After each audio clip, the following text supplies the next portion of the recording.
انسان کی زندگی میں جو چیزیں اسے بہت زیادہ نقصان دیتی ہیں اور بہت پیچھے چھوڑ دیتی ہیں، دنیاوی معاملات سے لے کر روحانی، اخلاقی، قلبی اور قرب الہی کے معاملات تک کو جو چیزیں نقصان پہنچاتی ہیں، ان میں ایک بڑی چیز غفلت ہے۔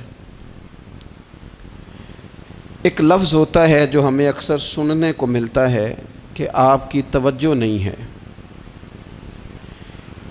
یہ ڈھیر سارے لوگوں کا مطالبہ ہوتا ہے، اہل خانہ بھی مطالبہ کرتے ہیں، کئی موقع پر والدین بھی مطالبہ کرتے ہیں، غرباء بھی مطالبہ کرتے ہیں کہ امیروں کی ہماری طرف توجہ نہیں ہے۔ اور یہ بڑی لازمی سی بات ہے کہ کسی چیز پر جب توجہ رہتی ہے تو وہ چیز بہتر ہو جاتی ہے، اور جب عدم توجہی کا لوگ مظاہرہ کرتے ہیں تو وہ معاملہ خراب ہو جاتا ہے۔ یہ جو عدم توجہ ہے اسی کو غفلت کہتے ہیں، اور جب انسان کے مزاج پر غفلت طاری ہوتی ہے اور غفلت اس پر پوری طرح غلبہ کر لیتی ہے تو پھر اس کی زرخیز زمین کو وہ بنجر کرتی ہے۔ غفلت انسانی دل کے لیے بڑی نقصان دہ چیز ہے اور انتہائی تکلیف اور ضرر کا باعث ہے۔ دلوں پر جو قحط نازل ہوتا ہے، قحط، ویران ہو جاتے ہیں دل، اور جو دلوں پر خشکی نازل ہوتی ہے کہ طبیعتیں خشک ہو جاتی ہیں، یہ غفلت کی وجہ سے ہوتی ہے۔ جو لوگ غافل ہو جاتے ہیں نا، اپنے معاملات کا دھیان نہیں رکھتے، دیکھیں نا، آپ کو کھانا کھاتے بھی غافل نہیں ہونا چاہیے۔ اگر کھانا بھی غیر معتدل کھا لیا جائے تو وہ انسان کی طبیعت کے لیے باعث ضرر بن جاتا ہے، نقصان کا باعث بنتا ہے۔ بات کرتے ہوئے بھی غافل نہیں ہونا چاہیے، کئی دفعہ جملے ایسے نکل جاتے ہیں جو انسان کے لیے پھر شرمندگی کا باعث بنتے ہیں۔ انسان کو غافل ہو کر کوئی کام نہیں کرنا چاہیے، غافل ہو کر، مدہوش اور بے ہوش ہو کر نہیں۔ غفلت دل کو ویران کرتی ہے، طبیعت میں خشکی لاتی ہے۔ غافل کبھی نہ بنے۔ قرآن مجید فرقان حمید نے ارشاد فرمایا کہ اقترب للناس حسابہم، فرمایا لوگوں کے حساب کا وقت قریب آ گیا، وہم فی غفلۃ معرضون، اور وہ ابھی بھی غفلت میں منہ پھیرے ہوئے ہیں۔ ٹائم آ گیا حساب دینے کا، لیکن وہ ابھی بھی غافل ہیں۔ ہمارے جو زیادہ تر نقصان زندگی میں ہوئے ہیں وہ صرف ہماری غفلت کی وجہ سے ہوئے۔ ہم نے چیزوں پر توجہ نہیں دی، چیزیں گڑبڑ ہو گئیں۔ جس آدمی نے پھول لگائے ہوں، پھل لگائے ہوں، کھیتی لگائی ہو، وہ دانہ ڈال کے پانی دے کے فارغ نہیں ہو سکتا، اسے توجہ کرنی پڑتی ہے۔ اور کسی نے کہا تھا مالی جیندے ہون تو پھر بوٹے سوکھدے نہیں۔ اگر موجود ہونا ان کو سینچنے والا، رکھوالی کرنے والا، تو پھر ان کی جڑیں کبھی خشک نہیں ہوا کرتی۔ ہماری جو غفلتیں ہیں یہ بڑی ضرر کا باعث ہیں، نقصان کا باعث، اور مجبوری معاف ہوتی ہے، غفلت معاف نہیں ہوتی۔ اسکول میں پڑھتے تھے، مدرسے میں پڑھتے تھے، تو ایک مجبوری ہو گئی جی، خدا نہ خواستہ گھر میں کوئی پریشانی ہو گئی تو اساتذہ اس پر سزا نہیں دیتے۔ کوئی خوشی کا موقع ہے گھر میں، فیملی میں کسی کی شادی ہے، اساتذہ اس پر سزا نہیں دیتے۔ لیکن اگر کبھی پتہ چلتا تھا نا کہ یہ گھر سے تو آیا تھا لیکن مدرسے نہیں آیا، یہ اسکول نہیں آیا، رستے میں غافل ہو گیا، تو یہ بات خوفناک تھی۔ یہ قابل سزا جرم تھا کہ تو غافل ہو گیا اپنی پڑھائی سے، تو گھر سے آیا اور یہاں نہیں آیا۔ غفلت قابل سزا ہوتی ہے، مجبوری کی معافی ہوتی ہے۔ ہمارا آج کل جو مسئلہ ہے وہ غفلت کا ہے۔ ڈھیر سارے لوگ ہیں، سمجھدار بھی ہیں، سیانے بھی ہیں، معاملہ فہم بھی ہیں، باشعور بھی ہیں، تعلیم کی ڈگریاں بھی رکھتے ہیں، لیکن اگر ان کی زندگیوں کی تکلیفوں کو دیکھا جائے اور بے آباد روح کو دیکھا جائے اور سجدوں سے ان کی دوری کو دیکھا جائے تو ایک ہی بات سمجھ میں آتی ہے کہ پتہ سارا ہے لیکن لے ڈوبی ہے غفلت، توجہ نہیں کی۔ لائق بچہ بھی نالائق ترین زندگی گزارتا ہے، اس لیے کہ اس کے لائق ہونے کے ساتھ ساتھ اس کا توجہ کرنا بھی تو ضروری ہے نا۔ نرے لائق کا کیا فائدہ اگر وہ محنتی نہیں، اگر وہ توجہ ہی نہیں کرتا، اپنا سبق دھیان سے سنتا پڑھتا ہی نہیں، تو جتنا مرضی لائق ہو پیچھے رہ جائے گا۔ اور کئی نالائق ہوتے ہیں، رٹا لگا کے پاس ہوتے ہیں، پر چلو رٹا تو لگاتے ہیں نا، محنت تو کرتے ہیں نا، جد و جہد تو کرتے ہیں۔ کئی نالائق جد و جہد کے باعث آگے گزر جاتے ہیں، اور کوئی اسی چکر میں رہ جاتے ہیں، میں بڑا لائق ہوں، کل پڑھ لوں گا، پرسوں پڑھ لوں گا، ہفتہ تیاری کر کے پاس ہو جاؤں گا۔ اپنی زندگی سے غفلت کا پردہ اٹھائیں، اور غفلت اس کے لیے فیصلہ کرنے کی ضرورت ہوتی ہے، پلاننگ کرنے کی نہیں، فیصلہ کرنے کی ضرورت ہوتی ہے کہ میں نے اب غفلت کرنی۔ ہم نہ جب بھی کوئی پروگرام بناتے ہیں تو منصوبہ بندی شروع کر دیں، منصوبہ بندی نہ کریں، فیصلہ کریں، کہیں کہ میں نے غافل نہیں ہونا۔ غفلت غرق دنیا کا نام ہے، اپنے آپ کو غفلت سے بچائیں۔ آپ دیکھیں حضرت کعب بن مالک رضی اللہ تعالیٰ عنہ فرماتے ہیں، بخاری میں موجود ہے، فرماتے ہیں کہ جنگ میں پیچھے رہ گیا تھا، میرا خیال تھا کل چلا جاؤں گا، گھوڑے اور سواریاں میرے پاس تیز ہیں، مضبوط ہیں، پرسوں چلا جاؤں گا، تیزی سے بھاگ کے میں پہنچ جاؤں گا، میں قافلے کے ساتھ شامل ہو جاؤں گا، لیکن بس تھوڑی سستی ہو گئی، ذرا غفلت ہو گئی۔ آپ فرماتے ہیں جب سب لوگ چلے گئے حضور علیہ السلام کے ساتھ جہاد میں اور میں پیچھے رہ گیا، تو پھر جب چند دن گزر گئے اور محبوب کے واپس آنے کا ٹائم ہو گیا، تو اب میں غور کرتا سمجھتا تو مجھے مدینے میں یہاں بزدل لوگ نظر آتے، اور کون نظر آتے؟ جو منافق تھے، وہ منافق بزدل دکھائی دیتے، یا مجھے عورتیں اور بچے دکھائی دیتے۔ میں پریشان ہوا، حضور واپس آ گئے۔ جنہوں نے بہانے کیے تھے نا منافقین نے، یہ مجبوری تھی اس لیے نہیں جہاد پہ گئے، یہ جنہوں نے بہانے کیے تھے انہیں مل گئی معافی، اور میں نے سچ بولا، میں نے کہا یا رسول اللہ میں غافل ہو گیا تھا۔ اب کہتے ہیں میں نے جب کہا نا حضور سستی ہو گئی تھی، ذرا غفلت ہو گئی، تو بندہ محبوب سے ہی غافل ہو جائے، بندہ وہیں سے غافل ہو جائے۔ جو دم غافل سو دم کافر، سانو مرشد اے ہو پڑھایا۔ جب کہا نا حضور وہ غلطی ہو گئی، کوئی مجبوری نہیں تھی، تو فرماتے ہیں باقیوں کو معافی مل گئی، میرے ساتھ حضور ناراض ہو گئے۔ ایک دن نہیں، 2 دن نہیں، 50 دن حضور ناراض رہے۔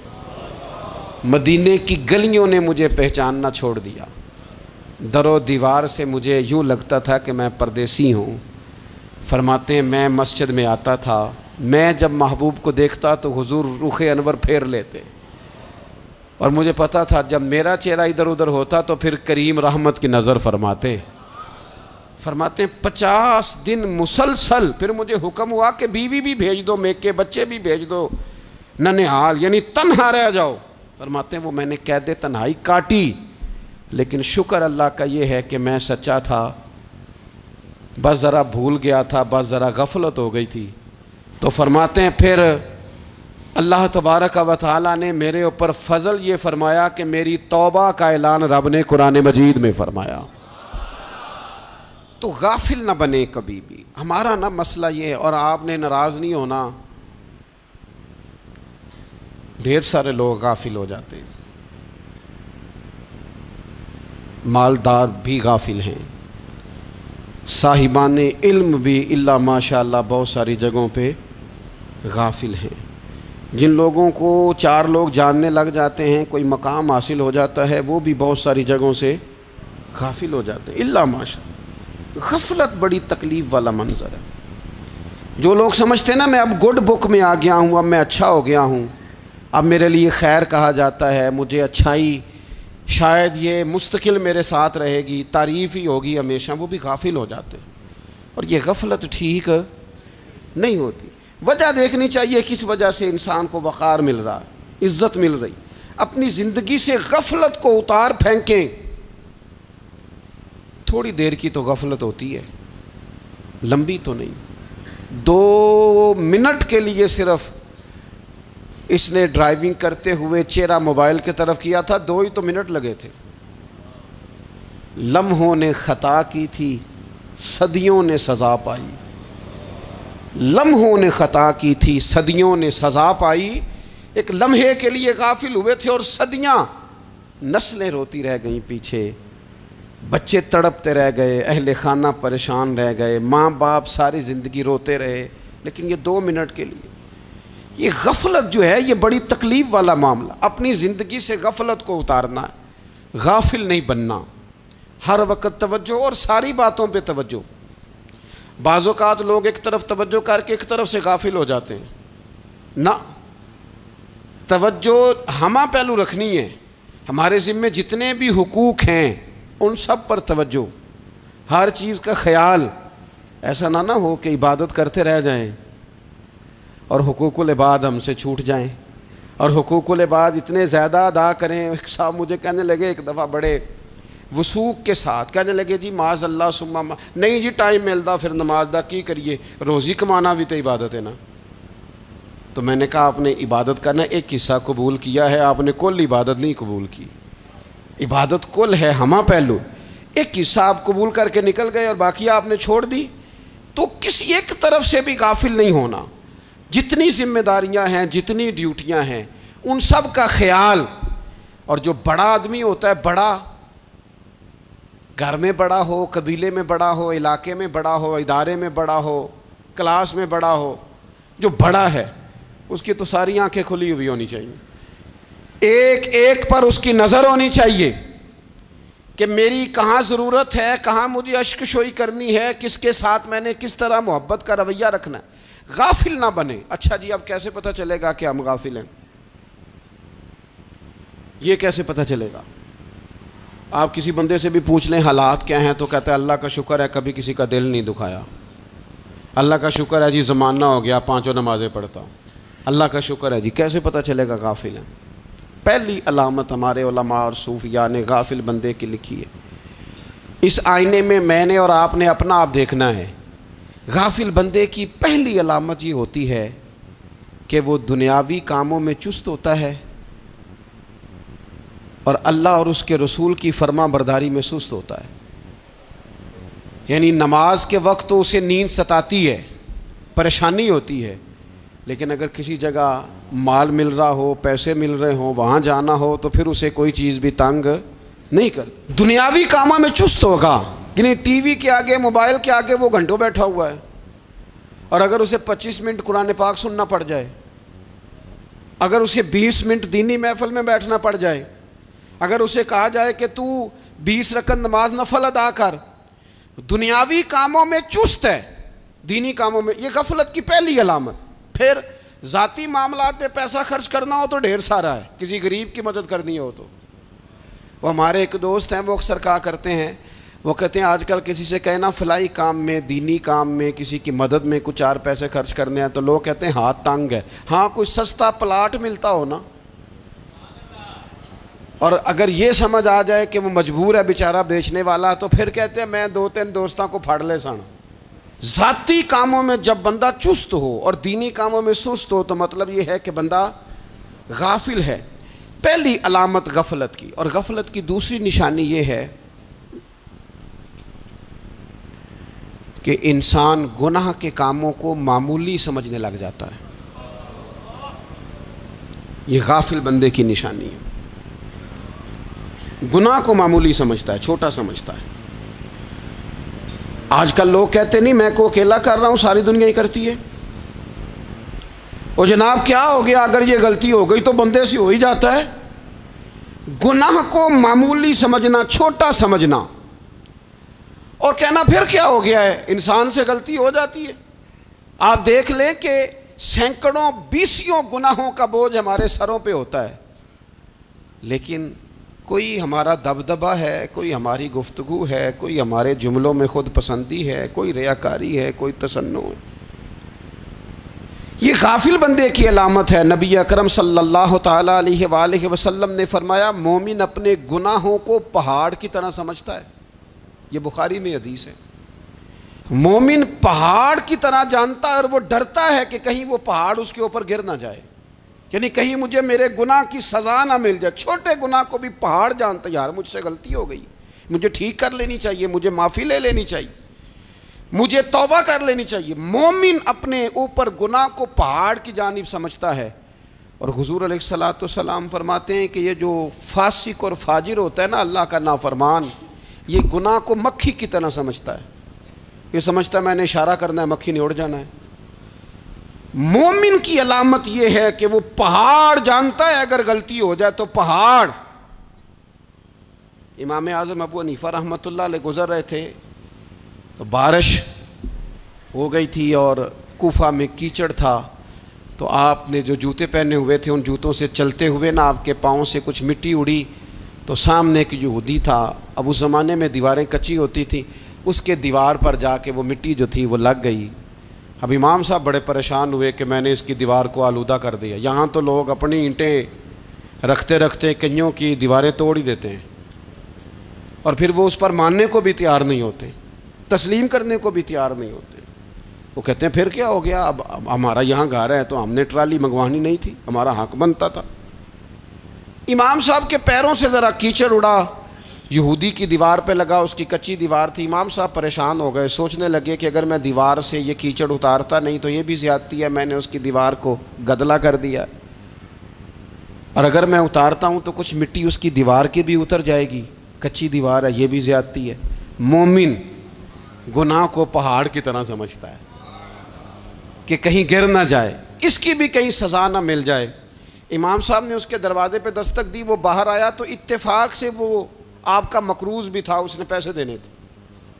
باہر نکلتے ہی کہنے لگا اوہو آپ تو قرض لینے آ گئے، میرے پاس تو ابھی گنجائش نہیں ادا کرنے کی۔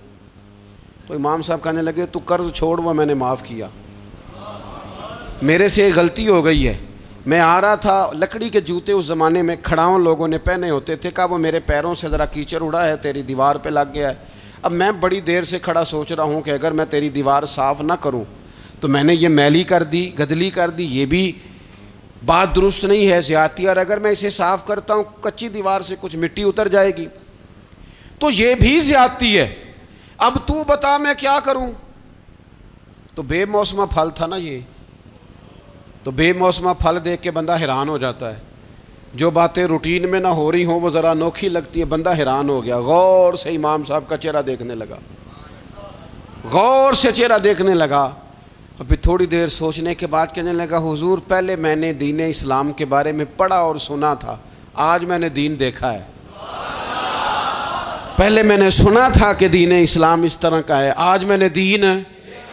ہم نہ پوری دنیا کے کافروں کو دین سنانا چاہتے ہیں، دکھانا نہیں چاہتے، ہم نیک نظر آنا چاہتے ہیں، نیک بننا نہیں چاہتے، ہم نیک نظر آنا چاہتے۔ نتیجہ کیا نکلتا ہے کہ کچھ عرصے کے بعد پتہ چل جاتا ہے بندہ کس لیول کا نیک ہے، کیا معیار ہے اس کی نیکیوں کا۔ کہنے لگا حضور پہلے میں نے دین سنا تھا، آج دیکھا ہے۔ آپ وہ مٹی کی دیوار پر جو کیچڑ لگ گیا ہے، دیوار کو بعد میں صاف کیجئے گا، پہلے کلمہ پڑھائیں تاکہ میرے اندر کا کفر صاف ہو جائے، مجھے مسلمان کر دیں۔ تو غافل آدمی جو ہوتا ہے نا وہ پھر تیسری بات، جب بندہ بہت زیادہ غافل ہو جاتا ہے پھر اعلانیہ گناہ کرنے لگتا ہے۔ ایک گناہ پھر اس کا اظہار گناہ، ایک بندہ حدیث پاک میں آتا ہے ایک بندہ رات کو کوئی غلطی کرتا ہے، اللہ تعالیٰ اس پہ پردہ ڈال دیتا ہے، لیکن وہ سویرے خود لوگوں کو بتاتا پھرتا ہے میں نے یہ کیا، میں نے یہ کیا۔ جب آپ اظہار گناہ کرتے ہیں نا تو سامنے والا بھی دلیر ہوتا ہے، کہتا ہے اس نے کیا میں کر لوں گا تو پھر کیا ہوا۔ ہمارے علماء نے لکھا ہے کسی کی نماز قضا ہو جائے تو کسی کو بتائے نہ، قضا پڑھ ڈالے، اس کا جگہ جگہ ذکر نہ کرے۔ جب آپ کہیں گے نا میری قضا ہو گئی تو آپ کے ساتھ رہنے والا بچہ دوست سمجھے گا یار اس کی قضا ہو گئی ہے تو میری بھی ہو جائے گی تو کیا ہوا۔ گناہ کرنا بھی گناہ ہے اور گناہ کا اظہار بھی گناہ ہے۔ نبی اکرم صلی اللہ تعالیٰ علیہ وآلہ وسلم نے ارشاد فرمایا میری ساری امت کو معافی مل جائے گی سوائے ان لوگوں کے جو اعلانیہ گناہ کرتے ہیں۔ یہ بخاری مسلم دونوں میں حدیث موجود ہے۔ جو اعلانیہ گناہ، جنہوں نے خود ساری دنیا کو گواہ بنا لیا میں نے یہ بھی جرم کیا، یہ بھی کیا، یہ بھی کیا، یہ بھی کیا، خود انہوں نے لوگوں کے، بہت بڑے غافل آدمی کی علامت ہے کہ گناہ کرے اور پھر اوپر سے اعلانیہ گناہ کرے، اتنا بڑا جرم کرے۔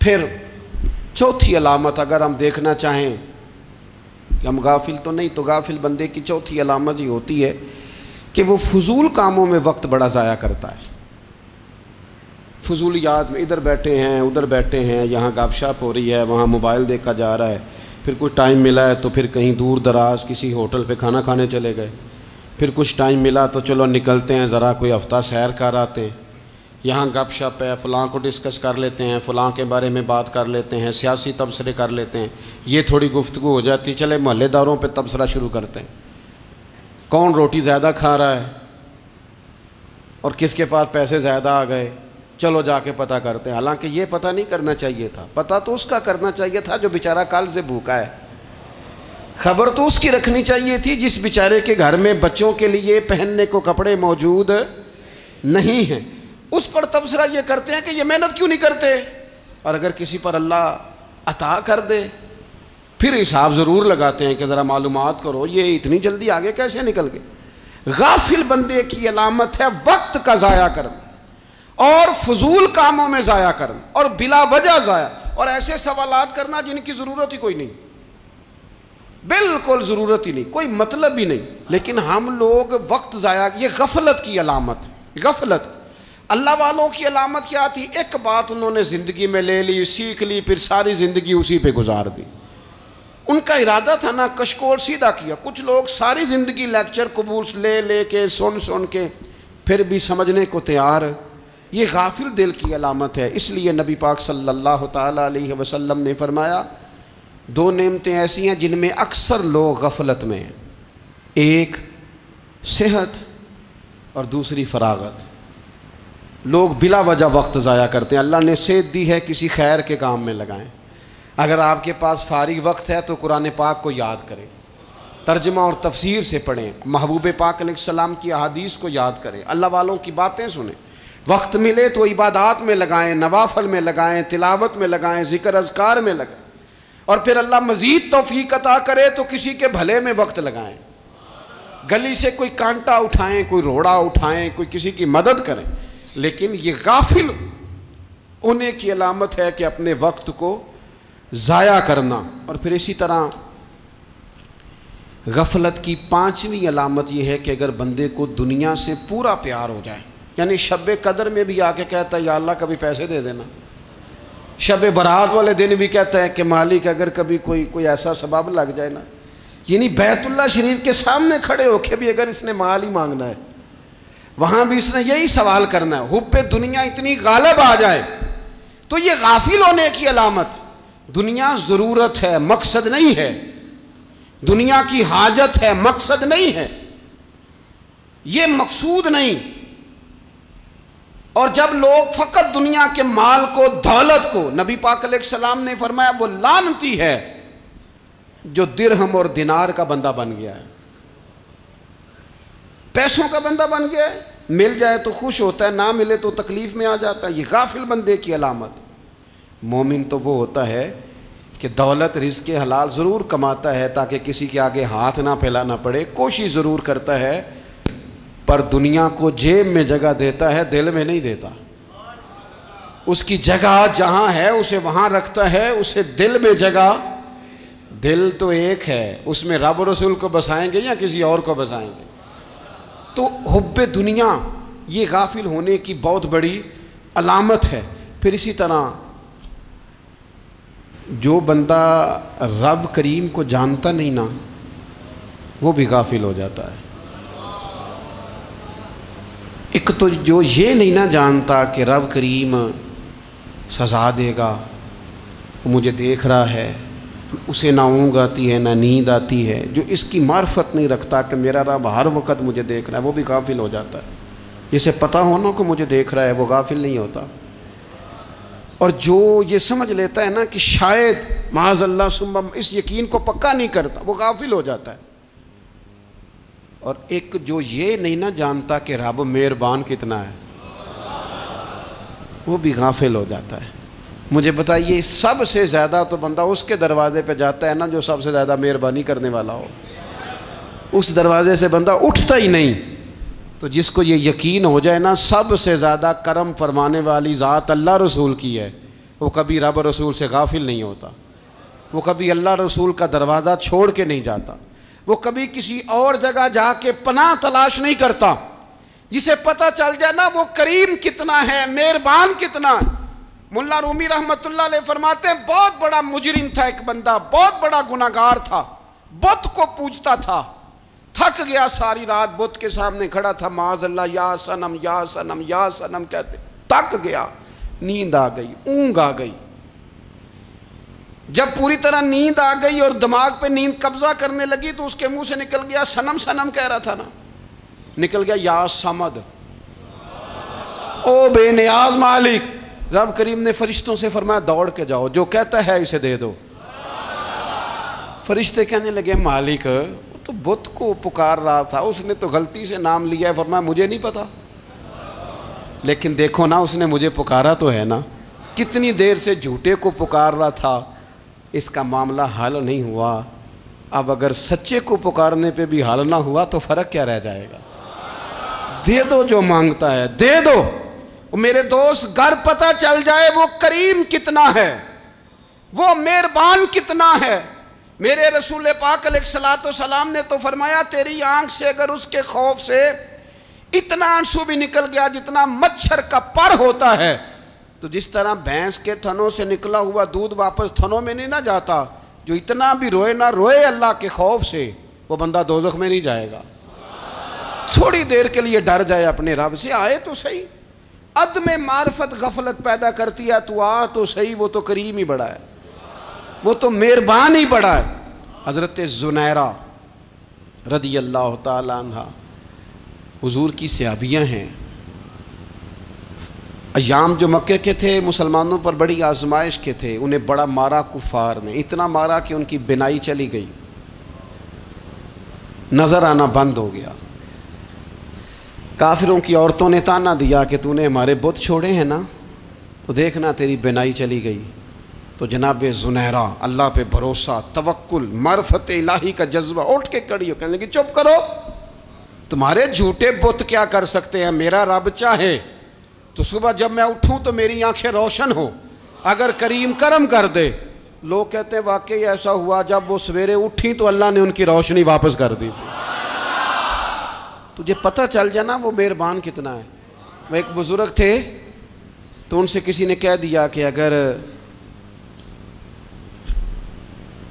آپ کا حساب آپ کے ماں باپ کے ذمہ ہو جائے تو پھر کیسا، پوچھنے کے لیے قیامت میں اگر ماں باپ حساب لیں تو پھر کیسا۔ تو بڑے سیانے لوگ تھے جو دل والے تھے، کہنے لگے نہیں، رب کریم ہی ٹھیک ہے، اس لیے کہ وہ ماں باپ سے کہیں بڑھ کر پیار کرنے والا ہے۔ اگر یہ معرفت مل جائے وہ کریم کتنا ہے۔ اور جب بندہ پوری طرح اس کی بارگاہ میں آ کے تڑپ جاتا ہے نا، مولا میں جاؤں کدھر، تیرا دروازہ چھوڑ کے جاؤں کدھر۔ اقبال کہتے ہیں وہ ایک سجدہ جسے تو گراں سمجھتا ہے، 1000 سجدوں سے دیتا ہے آدمی کو نجات۔ تجھے جگہ جگہ جھکنا نہیں پڑے گا اگر تو صحیح معنوں میں اپنے رب کی بارگاہ میں جھک جائے۔ تو میرے عزیز کوشش کریں کہ اس کی معرفت، اس کا کرم، اس کی عطا اور اللہ تبارک و تعالیٰ کے حاضر و ناظر ہونے پر عین الیقین، حق الیقین حاصل کریں۔ اور پھر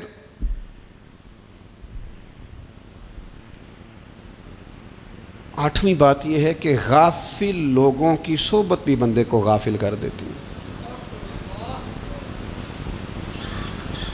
غافلوں کی صحبت میں نہ بیٹھیں، ان کی صحبت میں بیٹھیں جن کے پاس بیٹھنے سے دل میں رب رسول کی محبت پیدا ہوتی ہے۔ غافلوں سے بچیں۔ چنگیاں دے لڑ لگی ساں تے چولی چ پھل پئے، تے جدوں میں پیڑیاں دے سنگ رل گئی تے میرے اگلے بھی ڈول گئے۔ برے آدمی کی صحبت بندے کو غافل کر دیتی۔ غافلوں کی صحبت میں کبھی نہ بیٹھیں، کبھی نہیں۔ غافل آدمی آپ کو غافل کر دے گا۔ میرے نبی پاک علیہ الصلوۃ والسلام نے فرمایا انسان اپنے دوست کے مذہب پر ہوتا ہے۔ یہ بہت بڑے لفظ ہیں۔ فرمایا المرء علی دین خلیلہ، انسان اپنے دوست کے مذہب پر ہوتا ہے۔ تو دیکھ تو نے دوست کس کو بنایا ہے، جو تیرے دوست کا مذہب ہوگا وہی تیرا ہو جائے گا۔ ہم نے دوست بنایا نا غوث پاک جیلانی کو، ہم نے یاری لگائی ہے نا داتا علی اجمیری سے، ہماری نسبت ہے نا معین الدین اجمیری سے، ہمارا تعلق ہے نا بہاؤالدین زکریا ملتانی سے، ہمارا رشتہ ہے نا حضرت مجدد الفسانی سے، ہم ماننے والے ہیں نا اعلیٰ حضرت بریلوی کے، ہمارا تعلق ہے کبھی جماعت علی سے کبھی مہر علی سے، ہمارا ان سے تعلق ہے تو صبح شام ہماری زبان پہ رہتا ہے بالغ العلا بکمالہ کشف الدجی بجمالہ حسنت جمیع خصالہ صلو علیہ وآلہ۔ ان سے تعلق جڑا ہے نا تو کئی دفعہ تنہائیاں تڑپا دیتی ہیں اور تڑپ کے کہتے ہیں آج سکھ متران دی ودھیری ہے، آج سکھ متران دی، سکھ کہتے ہیں اڈیق کو، متر کہتے ہیں محبوب کو، آج سکھ متران دی ودھیری ہے، ایک کیوں دلڑی اداس گھنیری ہے، لوں لوں وچ شوق چنگیری ہے، آج نینا لائیاں کیوں جھڑیاں، سبحان اللہ سبحان اللہ سبحان اللہ۔ پہلے کہتے ہیں سکھ متران دی ودھیری ہے یعنی اداس ہوں، پھر حضور کے جلووں پہ نظر کرتے ہیں، کہتے ہیں سبحان اللہ سبحان اللہ، ماں اجمل کا ماں احسانہ کا ماں اکمالہ کا، اور پھر فوراً کہنے لگے او کتھے مہر علی، او کتھے مہر علی، کتھے مہر علی تے کتھے تیری سنا، اب ایکھو مشتاق اکھیں کتھے جاڑیاں، بلغ العلا بکمال کشف الدجی بے، اور میرے اعلیٰ حضرت کہنے لگے سرور کہوں کہ مالک و مولا کہوں تو، باغ خلیل کا گلے زیبا کہوں تجھے، تیرے تو وصف عیب تناہی سے ہیں بری، حیران ہوں میرے شاہ میں کیا کیا کہوں تجھے۔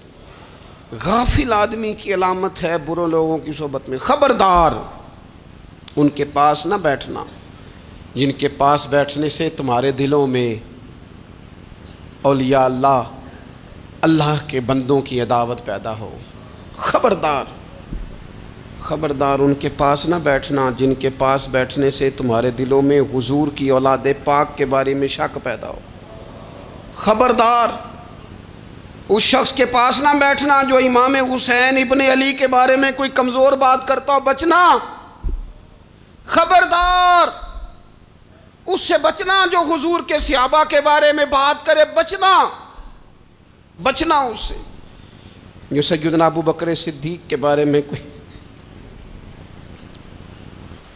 دیکھو کیا مقدر ہیں صدیق و فاروق کے، جن کے گھر ہی رحمتوں کے خزینے میں، بھلا کیا کہا نبی پاک، حضور نے فرمایا میرے اوپر جس نے نیکی کی تھی بدلہ دے دیا ہے، یہ جو میرے ابو بکر صدیق ہے نا، ان کو میں اللہ کی بارگاہ میں لے جاؤں گا، کہوں گا مالک تو ہی بدلہ عطا فرما۔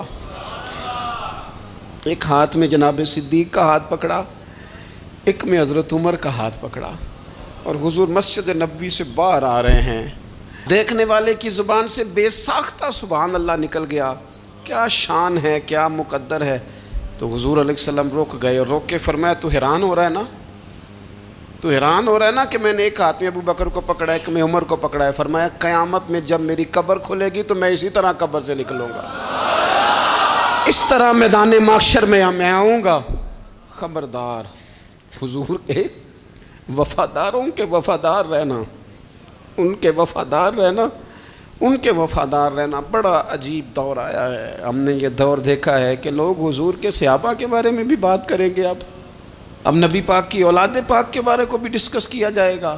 اپنا منہ تو دیکھ، اپنی حیثیت دیکھ، اور پھر وہ بندے دیکھ جن کو اللہ نے چن کے اپنے محبوب کی غلامی کے لیے حضور کے قریب بٹھایا ہے۔ تو بچنا ایسے لوگوں سے، پرہیز کرنا، خبردار عقیدہ ستھرا رکھنا، عقیدہ ستھرا رکھنا، صاف رہنا، پاکیزہ رہنا، غافلوں کی صحبت سے بچنا۔ بڑا ڈرتے ہیں اللہ سے، دعائیں مانگتے ہیں، یا اللہ نسلوں میں بھی وہی بندے پیدا فرما جو عقیدے پکے رکھنے والے ہیں، وہ بندے پیدا فرما ہماری نسلوں میں۔ ایک وہ بندہ بھی غافل ہو جاتا ہے جو امیدیں لمبی لگا لیتا ہے، جن کے منصوبوں میں دولت بھی ہوتی ہے، گھر بھی ہوتا ہے، اولاد کا بڑا ہونا بھی ہوتا ہے، پوتے پوتیاں نواسے نواسیاں دیکھنا بھی ہوتا ہے، یہاں بھی گھر وہاں بھی گھر، یہ سیر، یہ سارا کچھ ہوتا ہے، لیکن رب کی بارگاہ میں پیش ہونا جن کے پیش نظر نہیں ہوتا۔ لمبی امیدیں۔ حضرت مولا علی شیر خدا فرمایا کرتے تھے، میں تم پر دو باتوں کا خوف کھاتا ہوں، جو ڈر آتا ہے، ایک یہ کہ تم خواہش کی پیروی کرو گے، جو نفس کی خواہش ہوگی اس کے پیچھے لگ جاؤ گے، اور ایک تم لمبی لمبی امیدیں باندھو گے، اتنے سال جینا ہے، اتنے 100 سال جینا، یہ کرنا ہے وہ کرنا ہے۔ منصوبہ بندی کریں مستقبل کے لیے، وہ بری نہیں، لیکن تیاری رکھیں، تیاری رکھیں، اس بات کا بھی خیال رکھیں کہ اللہ کی بارگاہ میں حاضر ہونا۔ یہ غفلت کی چیزیں ہیں جو بندے کو غافل کر دیتی ہیں۔ جو لوگ اللہ کا ذکر نہیں کرتے وہ بھی غافل ہو جاتے ہیں، اور جو فضول باتیں زیادہ کرتے ہیں نا، ہنستے زیادہ ہیں۔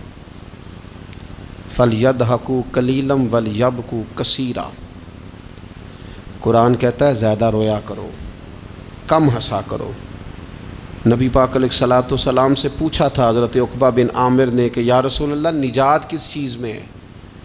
تو نبی پاک علیہ الصلوۃ والسلام نے فرمایا ایک تو اپنی زبان قابو میں رکھو، دوسرا فرمایا اپنے گھر میں ٹھہرے رہو، تمہارا گھر تمہارے لیے کافی ہو، فضول نہ نکلو گھر سے، اور تیسرا فرمایا اپنی خطاؤں پہ رویا کرو۔ کثرت کلام اور فضول کلام اور بلا وجہ یہ بندے کو غافل کرتا ہے، دل کو سخت کرتا ہے۔ یہ چند چیزیں ہیں جو انسان کو غفلت میں ڈالتی ہیں۔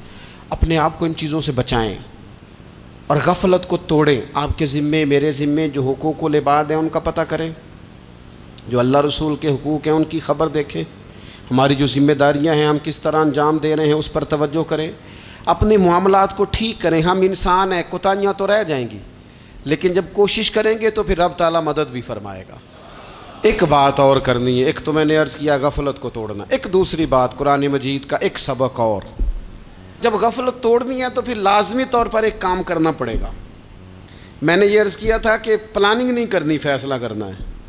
تو فیصلہ کرنا ہے تو کرنا کیا ہے؟ پھر قرآن حکیم نے سورہ بقرہ میں کہا فَاسْتَبِقُوا الْخَيْرَاتِ،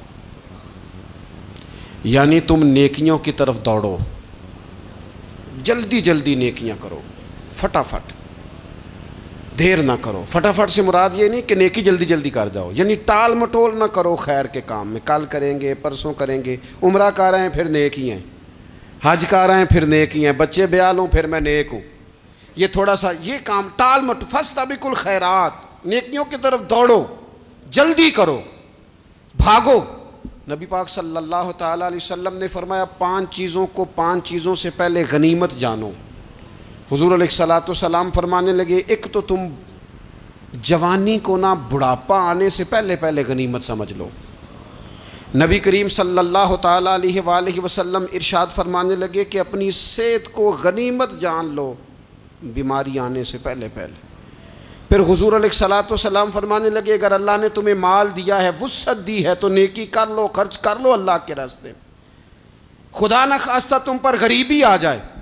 اور پھر حضور سید عالم صلی اللہ تعالیٰ علیہ وسلم فرمانے لگے اگر تمہیں اللہ نے کچھ فراغت دی ہے، بہت زیادہ مصروف نہیں ہو، تو غنیمت جان لو، جلدی سے نیکی کر لو قبل اس کے کہ تم مشغول ہو جاؤ۔ اور 5ویں بات حضور نے بیان کی، فرمایا زندگی کو غنیمت جانو موت آنے سے پہلے پہلے، جلدی سے نیکی کر لو۔ نیکی کے لیے ساری زندگی منصوبہ بندی نہ کرتے رہو، نیکی کے لیے دیکھو نا، ہماری زندگی میں یہاں دنیا میں رہ کے چند منٹوں میں وہ نیکی کی جا سکتی ہے جو قیامت کے بعد صدیوں کا ہمارا فائدہ کرے گی، صدیوں کا فائدہ کرتے نہیں۔ پلاننگ کر رہے ہیں، منصوبہ بندی کر رہے ہیں، بس تیاری کر رہے ہیں، بس حضرت آپ دعا کر دیں، اللہ تعالیٰ دعائیں بھی قبول فرمانے والا ہے، لیکن جو نیکی نصیب ہوتی ہے اسے جلدی سے کر گزریں، اسے فٹافٹ کریں۔ میں ایک گاؤں میں گیا، اب تو خیر وہ دور نہیں رہا، یہ 10-15 سال 20 سال پہلے نا جو نوجوانوں کی مصروفیات ہوتی تھیں ان میں سے ایک مصروفیت یہ ہوتی تھی کہ گندم لے کے چکی پہ جانا ہے، آٹا پسوا کے لانا ہے۔ یہ ایک بڑی، چونکہ سبھی گھروں کے اندر سال کے لیے گندم سٹاک کر لی جاتی تھی، تو گندم لے کے جانا یہ ایک ڈیوٹی ہوتی تھی۔ ایک نوجوان ایک گاؤں میں، اس کی مجھے تعریف سننے کو ملی، تو ایک بوڑھی اماں کہنے لگی یہ تو بڑا نصیباں والا ہے، سارے دا آٹا پیا لے ہوندا ہے۔ اور آتے جاتے پوچھ لیتا ہے کہ اماں کوئی کہنے لگی میرے بچے باہر ہوتے ہیں، یہ مجھے دوائی بھی لا دیتا ہے شوگر کی، میں مریضہ ہوں. یعنی خیر جتنی ہو سکے جتنی. میرے ایک سنگی ہیں تو سڑک پہ کوئی بندہ کھڑا ہوتا ہے نا، اللہ تعالیٰ انہیں سلامت رکھے، بندہ کھڑا ہوتا ہے تو کہتے ہیں میں اس سے پوچھ لیتا ہوں بابا جی کدھر جانا ہے، فلانی جگہ جانا ہے، تو کہتے ہیں میں موٹر سائیکل پہ بٹھا لیتا ہوں. بندہ دیکھ کے مجھے سمجھ آ جاتی ہے ضرورت مند ہے، کوئی چور نہیں کوئی ڈاکو نہیں، ضرورت مند ہے. میں اسے منزل تک نیکی جتنی میسر آئے، جس حد تک میسر آئے. کیا کہا ہمارے نبی پاک علیہ السلام نے؟ حضور نے ہم سے فرمایا کچھ نہ ہو سکے تو بات ہی مسکرا کے کر لینا، اس پر ہی اللہ صدقے کا ثواب عطا کر دے. فاستبقوا الخیرات، جلدی سے نیکی کر لو. اپنے نامہ اعمال میں روز نیکیاں جمع کرو، کوئی نہ کوئی خیر کا کام روز کرو اور جلدی سے کرو. صحیح مسلم میں حدیث ہے، نبی پاک صلی اللہ تعالیٰ علیہ وسلم فرمانے لگے جلدی جلدی نیکی کے کام کر لو ان فتنوں سے پہلے جو اندھیری رات کے حصوں کی طرح فتنے ہوں گے. فرمایا اس وقت حال یہ ہوگا کہ آدمی صبح مومن ہوگا شام کو کافر ہو جائے گا، شام کو مومن ہوگا تو صبح کافر ہو جائے گا. اور فرمایا لوگ دنیا کے بدلے اپنا دین تک بیچ ڈالیں گے. معاذ اللہ جھوٹی قسمیں نہیں کھائی جاتی، جھوٹا قرآن مجید نہیں لوگ اٹھا لیتے. لوگ دنیا کے لیے دین بیچ ڈالیں گے. اس سے پہلے جب فتنے اتنے زیادہ ہو جائیں اس سے پہلے نیکی کر لو، کوئی خیر کا کام کر لو، جلدی سے کچھ ایسا کر لو. حضرت عقبہ بن حارث رضی اللہ تعالیٰ عنہ فرماتے ہیں یہ دیکھیں ہمارے نبی پاک علیہ السلام کی سیرت کیا ہے، حضور کا اسوہ کیا ہے، نبی پاک علیہ السلام ہماری تربیت کس طرح کرتے ہیں. حضرت عقبہ بن حارث رضی اللہ تعالیٰ عنہ کہتے ہیں ہم نے نبی پاک علیہ السلام کے ساتھ نا عصر کی نماز پڑھی، یہ صحیح بخاری میں موجود ہے. فرماتے حضور سلام پھیرتے ہی فوراً اٹھ کے گھر تشریف لے گئے. یہ ہمارے لیے نا انوکھی بات تھی، غیر متوقع تھی، پہلے کبھی ایسا ہوا نہیں. سلام پھیرا نماز کا، حضور جلدی سے تشریف لے گئے. اب ہم حیران تھے اور حیرت انگیز طور پر حیران تھے کہ کریم اتنی جلدی تشریف لے گئے. تھوڑی دیر ہوئی حضور واپس آ گئے تو محبوب پاک علیہ السلام فرمانے لگے گھر میں نا ایک چھوٹی سی ڈلی، ایک چھوٹا سا ٹکڑا سونے کا پڑا تھا، مال آیا تھا سارا صدقہ کر دیا، وہ تھوڑا سا پڑا تھا، اچانک مجھے یاد آیا وہ تو پڑا رہ گیا. تو حضور فرمانے لگے میں نے کہا کہیں ایسا نہ ہو جائے کہ ساری رات گزر جائے اور میرے گھر میں پڑا ہی رہ جائے، میں جلدی سے جا کے اسے خیرات کر دوں. میں نے خیرات کیا پھر میں واپس آ گیا ہوں. جلدی سے نیکی، جلدی سے نیکی کر لی جائے.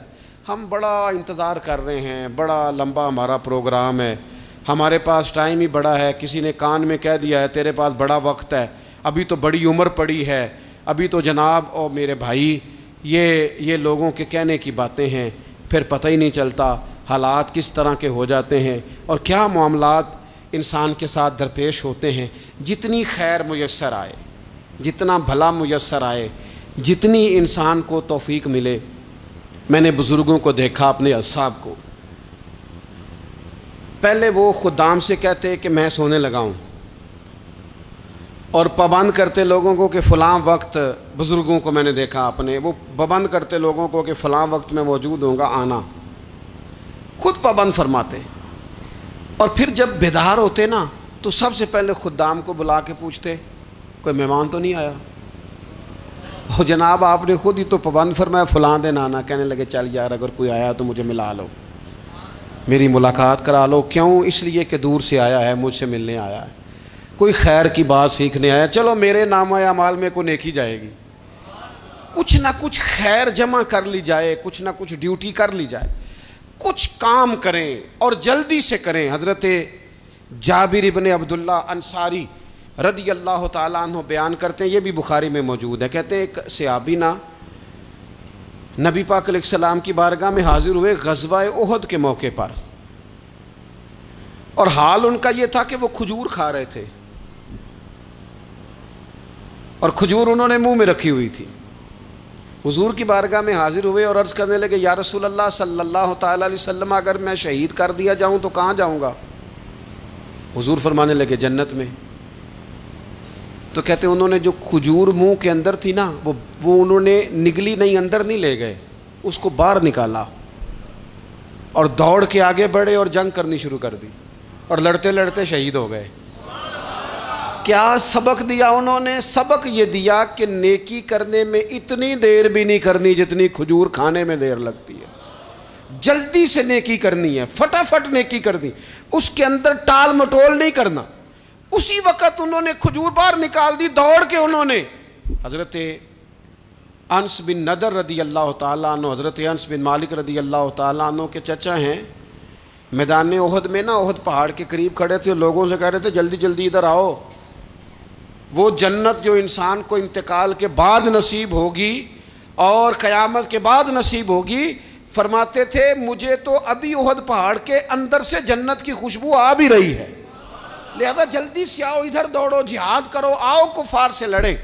تو نیکی میں دیر نہیں کرنی، جو نیکی میسر آتی ہے، جس کو میسر، ماں باپ میسر ہیں تو خدمت کر لیں، اہل خانہ ہیں تو حسن سلوک کر لیں، اللہ نے اولاد دی ہے تو اچھی تربیت کر لیں، دوست ہیں تو خیر خواہی کر لیں، اگر آپ کو اللہ رمضان عطا کرتا ہے تو زیادہ سے زیادہ اس کی عبادت کر لیں، اگر نظر ٹھیک ہے تو تلاوت زیادہ سے زیادہ کر لیں، زبان چلتی ہے تو رج رج کے مدینے والے محبوب پہ درود و سلام پڑھ لیں، اللہ تعالیٰ کا ذکر کر لیں، جلدی سے خیر جمع کریں، اپنے وقت کو ضائع نہ کریں۔ یہ آج کا سبق ہے۔ ایک تو ہم نے فیصلہ کرنا ہے کہ بس غفلت نہیں، اب غفلت، اب انشاءاللہ اللہ اللہ کرنی ہے، اب کوئی خیر کا کام کرنا ہے۔ میرے حضرت کا ایک جملہ کبھی نہیں بھولنا، فرمایا کرتے تھے زمین کے اوپر کام، نیچے جا کے آرام۔ یہ چھوڑ دیں، اتنے گھنٹے سونا ہے تو یہ کرنا ہے تو میری نیند میں دخل کوئی نہ ڈالے، پھر سوتے ہی رہ جائیں گے، سوتے ہی رہ جائیں۔ زمین کے اوپر کام اور نیچے جا کے جاگنا ہے، جاگ لے افلاک کے سائے تلے، پھر حشر تک سوتا رہے گا خاک کے سائے تلے۔ اب جاگ لے افلاک کے سائے کے نیچے، جاگ، کھول آنکھیں، ہر وقت کا سونا، ہر وقت سونا، ہر وقت جو اپنے آرام کی فکر کرنا، اس سے نکل آئیں، اور اچھا کھانا اور اچھا پہننا اور بس اپنی مرضی کی زندگی من چاہی جینا، اس سے باہر آئیں، فیصلہ کریں، فیصلہ کہ اب غفلت نہیں کرنی۔ اگر اللہ نے کوئی صلاحیت دی ہے تو اسے دین کے کام پہ لگانا ہے، کوئی ڈیوٹی کرنی ہے، کوئی خدمت کرنی ہے۔ دیکھو خدمتیں ہو رہی ہیں، صدیق اکبر مال دے رہے ہیں، عثمان غنی مال دے رہے ہیں، مولا علی نے تلوار پکڑی ہے، میدان میں جا رہے ہیں، فاروق اعظم گلی گلی نگر نگر رسول اللہ کے دین کی پہرے داری کر رہے ہیں، حضرت جناب سیدنا سلمان فارسی ابو ذر غفاری حضور کی مسجد میں جھاڑو دے رہے ہیں، اور بلال حبشی وہ نبی پاک کی مسجد میں اذان پڑھتے پڑھتے رب نے اتنا عروج فرمایا کہ کعبے کی چھت پہ کھڑے ہو کے بھی اذان پڑھنی شروع، انہوں نے اذان دے دی۔ تو کوئی کام کرنا ہے، غفلت کو توڑنا ہے، اور نیکی کرنی ہے ذرا جلدی جلدی، خیر کا کام کرنا ہے، نہیں ایسے نہیں، فٹافٹ۔ کیسے جی؟ فٹافٹ۔ تو فٹافٹ کام کریں خیر کا، جلدی جلدی۔ تو یہ خیر کا کام فٹافٹ، جلدی جلدی اور بڑی جلدی اور دوڑ دھوپ کے، اور جب آپ کرتے جائیں گے نا تو پھر اللہ تعالیٰ مواقع بناتا جائے گا۔ آپ سے میری اپیل ہے، بالخصوص میرے ساتھ جو وابستہ سنگی ہیں، جو پیار کرنے والے ہیں، دو باتیں آج آپ نے لے کے جانی ہیں گھر۔ یہی لنگر ہے، یہی آپ کے لیے دعا ہے، یہی ہمارے بزرگوں کا فیض ہے، یہی نصیحت ہے کہ آپ نے یہ دو باتیں لے کے جانی ہیں۔ غفلت توڑ دینی ہے، فیصلہ کرنا ہے کہ آج کے بعد غافل نہیں ہونا، اور دوسری یہ بات لے کے جانی ہے کہ نیکی جلدی جلدی، فٹافٹ فیصلہ، فٹافٹ نیکی، ایک کر کے پھر انشاءاللہ دوسری کر کے پھر انشاءاللہ تیسری کر کے پھر انشاءاللہ چوتھی، یہ شروع کرنی ہے، اور آپ دیکھیں گے اللہ تعالیٰ مہربانی فرمائے گا، مدد کرے گا۔